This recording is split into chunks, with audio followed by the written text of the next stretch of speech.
Blaming others, ये है आज की इंग्लिश की शॉर्ट स्टोरी। हिंदी में करेंगे इसका ट्रांसलेशन। इस स्टोरी के हेल्प से आप इंग्लिश के हर एक स्ट्रक्चर को बारीकी से सीख पाएंगे और समझ पाएंगे। इसके साथ ही साथ कई सारे इंग्लिश के नए वर्ड मीनिंग भी यहाँ पर आप सीखेंगे और जो ग्रामर का पार्ट है उसको भी कवर करेंगे। तो चलिए स्टार्ट करते हैं। ब्लेमिंग अदर्स, ब्लेमिंग यानी कि दोष देना, किसको? अदर्स को, दूसरों को, अन्यों को दोष देना, ये है स्टोरी का टाइटल। यहाँ से शुरुआत होती है स्टोरी की। क्या है? वन डे यानी कि एक दिन, अ मैन एक व्यक्ति, एक आदमी, वेंट गो की सेकेंड फॉर्म गया, सिंपल पास्ट का वाक्य है। फॉर अ वॉक यानी कि घूमने के लिए जाना, टहलने के लिए जाना। ऑन द बीच, अब कहाँ पर गया? ऑन द बीच, बीच पर गया। बीच का मतलब होता है समुद्र तट। ही सॉ, उसने देखा। ही का मतलब वह भी होता है, उसने भी होता है सेंस के अनुसार। सी की सेकेंड फॉर्म है सॉ यानी देखा। दैट की ship full of, that a ship, यहाँ पर आप दैट अ शिप कर सकते हैं। That ship full of passengers मतलब कि एक शिप, एक जहाज फुल भरा हुआ, ऑफ पैसेंजर्स से यानी कि यात्रियों से भरा हुआ एक शिप उसने देखा। स्ट्रक, क्या देखा? भरा हुआ। और स्ट्रक, स्ट्रक यहाँ पर है स्ट्राइक की सेकेंड फॉर्म। स्ट्राइक की सेकेंड फॉर्म है। स्ट्राइक का मतलब टकराना। तो टकराया मतलब देखा कि एक भरा हुआ, यात्रियों से भरा हुआ शिप, जहाज जो है वो टकराया अ रॉक यानी कि एक चट्टान पर। एंड एक चट्टान से, एंड ड्रॉन्ड, ड्रॉन्ड यानी कि डूब गया। तो ड्रॉन की ही सेकेंड फॉर्म ड्रॉन्ड होती है। ऑल द पैसेंजर्स, सभी यात्री जो है ड्रॉन्ड यानी डूब गए, और डाइड मर गए। तो यहाँ पर ड्रॉन्ड हो गया, डाइड हो गया, ये सेकेंड फॉर्म है वर्ब की। सिंपल पास्ट का ही वाक्य। द मैन हेल्पलेसली, यहाँ पर हेल्पलेसली यानी हेल्पलेस के आगे एल वाई लगा है। अगर हेल्पलेस होता तो असहाय बेचारा, वो एक एडजेक्टिव होता, उसका मतलब असहाय बेचारा और एडजेक्टिव। और हेल्पलेसली एल वाई लग गया हेल्पलेस के आगे, तो ये एडवर्ब हो गया। असहाय रूप से, इसका हिंदी में मतलब हो गया कि वो जो मैन था, व्यक्ति था, असहाय रूप से वॉश्ड यानी कि देखा। ऑल दिस, यह सभी, यह सब। फ्रॉम से, कहाँ से? द शोर यानी कि जो समुद्र तट था, किनारा था, वहां से। बट लेकिन, कुड नॉट डू, कुड फिर नेगेटिव आ गया, नॉट है कुड के साथ, यानी कि कोई काम आप नहीं कर पाए, नहीं कर सके, तो उस सेंस में कुड नॉट और वर्ब की फर्स्ट फॉर्म का प्रयोग। डू एनीथिंग टू सेव यानी बचाने के लिए, दैम उनको, उनको बचाने के लिए वो जो है कुछ न कर सका। आगे देखें, इन द इवनिंग, तो यहाँ पर वॉश्ड हो गया, जैसे ये वॉश्ड, और कुड के साथ वर्ब की फर्स्ट फॉर्म है, नेगेटिव इसलिए नॉट। ये सिंपल पास्ट का वाक्य है। यहाँ पर कुड मॉडल वर्ब का यूज हो गया रिग्रेट के लिए, पछतावे के लिए। फिर आगे है इन द इवनिंग यानी कि शाम में। ही नैरेटेड, नैरेट से नैरेटेड।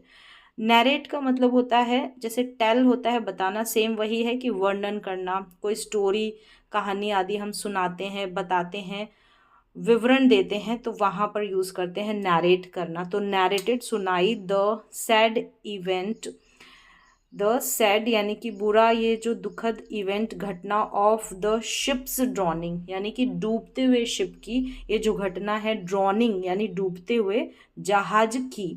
शिप फिर अपोस्ट्रोफे एस लगा है यानी शिप की, जहाज की।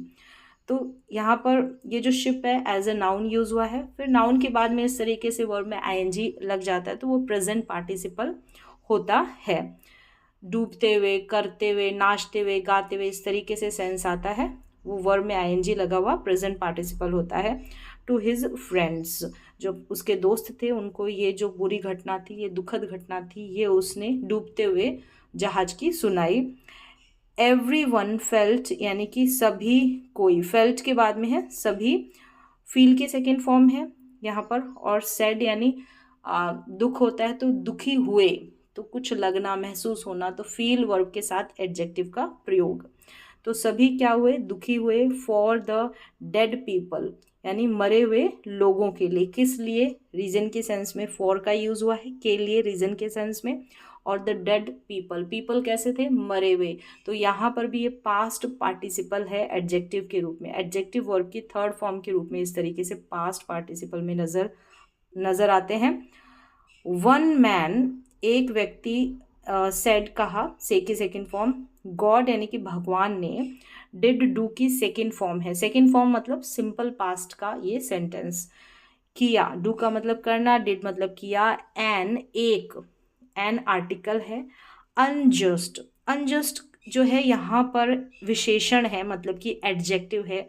अनजस्ट का मतलब होता है अन्यायपूर्ण कह सकते हैं, अनुचित कह सकते हैं, अनजस्ट। फिर आगे देखें एक्ट, एक्ट का मतलब होता है, एक्ट यहाँ पर नाउन है, कार्य कह सकते हैं, काम, एक्ट। और इंग्लिश का सिमिलर वर्ड जैसे एक्शन बोलते हैं, या डीड, डीड का मतलब भी काम होता है, एक्शन का मतलब भी काम होता है, एक्ट का मतलब भी काम होता है। तो एक्ट यहाँ पर नाउन है, नाउन से पहले यहाँ पर अनजस्ट एडजेक्टिव है, विशेषण है, जैसे कि, और यहाँ पर जैसे आता है एन, यहाँ पर आर्टिकल है। मतलब यहाँ पर है कि भगवान ने जो है अन्यायपूर्ण जो है काम किया, टू किल, मारना, वन सिनर यानी कि एक पापी को मारना, एबॉर्ड, एबॉर्ड द शिप यानी शिप के ऊपर सवार, एबॉर्ड, एबॉर्ड का मतलब हो गया रेलगाड़ी हो गई, ठीक है, जहाज हो गया, विमान हो गया, या बस हो गया, उसके ऊपर सवार होना, तो अबॉर्ड होना, इसका यूज करेंगे अबॉर्ड का, यानी कि सवार होना, सवार थे उनमें जो सारे लोग थे। टू किल वन सिनर, सिर्फ एक ही पापी को मारना था। ही हैड किल्ड, ही कौन, गॉड, हैड प्लस वर्ब की थर्ड फॉर्म यानी कि पास्ट का परफेक्ट टेंस का वाक्य है, कोई काम कर दिया था इस सेंस में, दिया था, लिया था, तो भगवान ने क्या कर दिया था, किल्ड, मार दिया था, मैनी, कई, अदर इनोसेंट, निर्दोष, पीपल यानी कि लोगों को, अन्य निर्दोष लोगों को जो है भगवान ने मार दिया था। एज ही वॉज सेइंग, जैसे एज का यहाँ पर यूज हुआ है, while something else is happening, कोई अन्य घटना घट रही होती उस समय, यानी जिस समय, एज का हिंदी में मीन ले ले कि जिस समय, ही वॉज सेइंग दिस यानी कि वॉज और वर्ब में आईएनजी लगा है, से में आईएनजी, ये पास्ट का कंटिन्यूस टेंस है, रहा था, रही थी, रहे थे के सेंस में।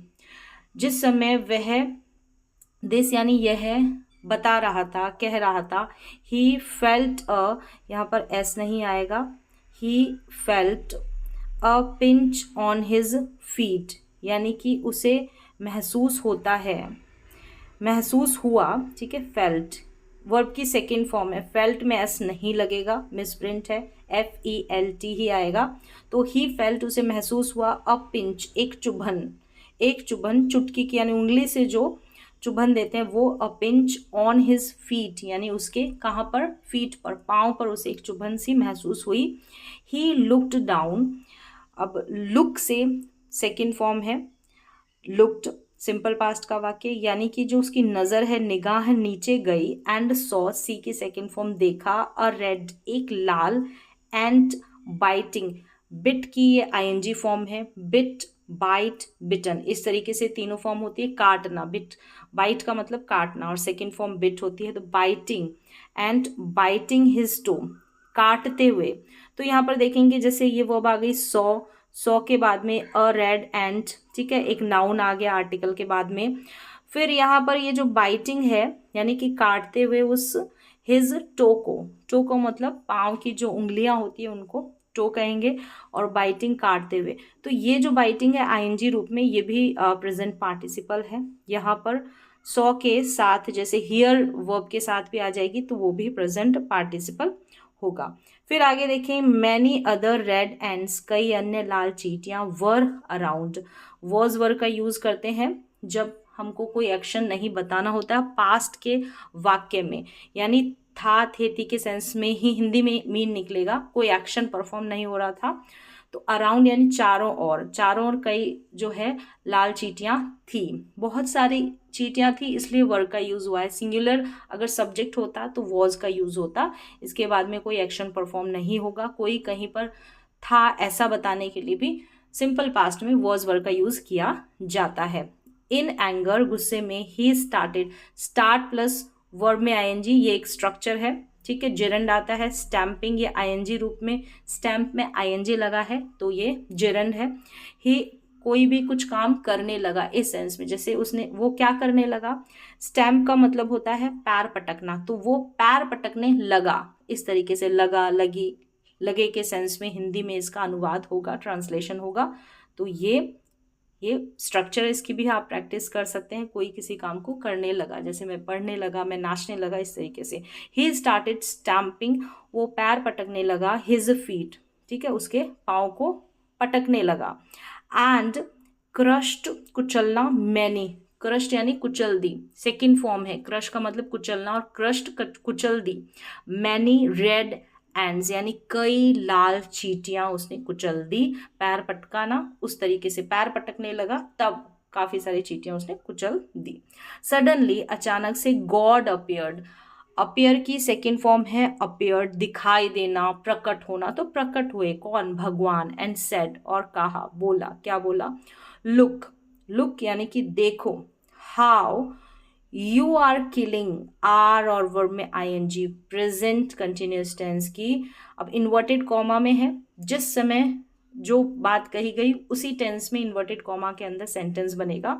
तो look how you are killing many innocent ants, यानी कि देखो क्या कर रहे हो तुम, कई चींटियों को, कैसी, इनोसेंट, निर्दोष चींटियों को, एंड्स मार रहे हो, टू किल वन यानी एक को मारना है, लेकिन तुम मार रहे हो कई निर्दोष चींटियों को। तो यहाँ पर प्रेजेंट कंटिन्यूअस टेंस, मार रहे हो तो रहा है, रही है के सेंस में। And you were blaming, and you were blaming यानी कि तुम कर रहे थे, ठीक है। वॉज वर्ब में अगर आईएनजी आएगा तो रहा था, रही थी, पास्ट कंटिन्यूअस टेंस, यू के साथ वर्ब का प्रयोग होगा। तो यू वर ब्लेमिंग यानी कि तुम मुझे दोष दे रहे थे, मी यानी मुझे, फॉर बीइंग यानी फॉर बीइंग होना, क्या होने, होने के लिए, अनजस्ट, अनजस्ट का मतलब यहाँ पर अन्यायी कह सकते हैं कि अन्यायी होने के लिए, ठीक है, अन्यायी होना, ये मुझे तुम ब्लेम कर रहे थे कि मैं क्या हूँ, अन्यायी हो रहा हूँ। बीइंग, कोई भी हमारी स्टेट में परिवर्तन होता है, बीइंग के बाद में, बीइंग के बाद में एडजेक्टिव का प्रयोग हो जाता है, और कोई एक्शन या बिहेवियर हो रहा होता है उस सेंस में। तुम मुझे दोष दे रहे थे कि मैं अन्यायपूर्ण हो रहा हूँ। फिर आगे देखें, लुक, देखो, एट योर ओन एक्शंस, देखो, लुक एट मतलब देखना किसी की और, तो किसकी और, तुम्हारे एक्शन, एक्शन का मतलब काम, जैसे मैंने बताया एक्ट या एक्शन या डीड, इसका मतलब हिंदी में काम। तुम अपने एक्शंस, जो तुम्हारे कार्य है, कर्म है, उनकी ओर देखो। बिफोर ब्लेमिंग अदर्स यानी कि दूसरों को, अन्यों को, अदर्स को, दूसरों को, ब्लेम दोष देने से, बिफोर पहले क्या करो, अपने एक्शंस की ओर देखो। द मैन फेल्ट अशेम्ड, तो फील वर्ब के साथ में अशेम्ड एडजेक्टिव, फील जो वर्ब होती है, फील हो गई, लुक वर्ब हो गई, अपेयर वर्ब हो गई, तो इनके बाद में एडजेक्टिव का प्रयोग होता है। एडजेक्टिव भी आता है और एडवर्ब भी आता है, लेकिन यहाँ पर एडजेक्टिव है। The man felt ashamed and realised, महसूस हुआ, एहसास हुआ, एहसास होना, तो एहसास हुआ हिज मिस्टेक यानी उसकी गलती का उसे महसूस हुआ, शर्मिंदगी हुई और गलती उसकी उसको महसूस हुई। इस तरीके से एंडिंग हो गई है स्टोरी की। तो यहाँ पर ये थी आज की शॉर्ट स्टोरी। टेंसेस के हेल्प से मैंने हर एक सेंटेंस को यहाँ पर समझाने की कोशिश की विद स्ट्रक्चर। तो उम्मीद है आपको समझ में भी आए होंगे।